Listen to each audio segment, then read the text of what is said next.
নাটক সিনেমায় নয়, সত্যি সত্যিই মা হচ্ছেন আলোচিত চিত্রনায়িকা পরীমণি। বছরের শুরুতেই সুখবর দিলেন ঢাকায় ছবির আলোচিত এই নায়িকা। জানালেন মা হচ্ছেন তিনি, তার সন্তানের বাবা চিত্রনায়ক শরীফুল রাজ। কিছুদিন আগে তারা বিয়ে করেছেন বলেও দাবি করেন পরীমণি।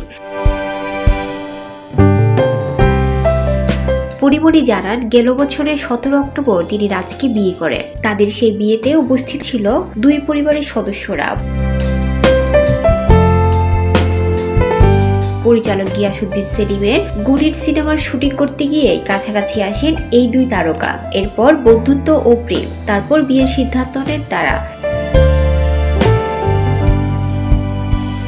মা হওয়ার আনন্দে উড়ছেন পরীমণি। তিনি অনুভূতি জানিয়ে বলেন, কয়েকদিন ধরেই টের পাচ্ছিলাম, তাই আজ হাসপাতালে গিয়েছিলাম। ডাক্তার জানালেন খুশির খবরটি। খবর শুনে রাজ আমাকে জড়িয়ে কাঁদতে লাগলো। মা হওয়ার খবর পেয়ে মনে হচ্ছে আমি পৃথিবীর সবচেয়ে পাওয়ারফুল নারী। আমার সত্যি সত্যি ডানা মেলে উঠতে ইচ্ছে করছে।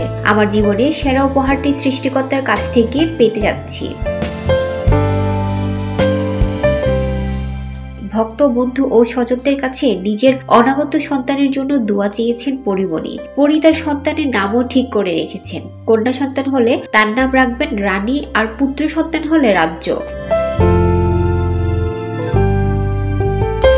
বিষয়টি নিশ্চিত করেছেন পরিচালক গিয়াসউদ্দিন সেলিমও। মূলত তার ছবি গুণির এই কাজ করতে গিয়ে এই তারকারা প্রেমে পড়েন ও বিয়ে করেন।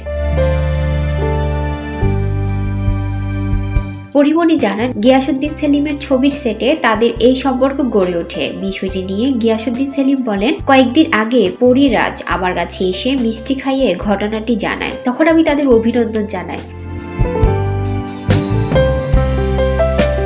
10 জানুয়ারি দুপুরে একটি ছবি শেয়ার করে শরীফুল রাজ লিখেছেন, অভিনন্দন রাজ, ধন্যবাদ পরী।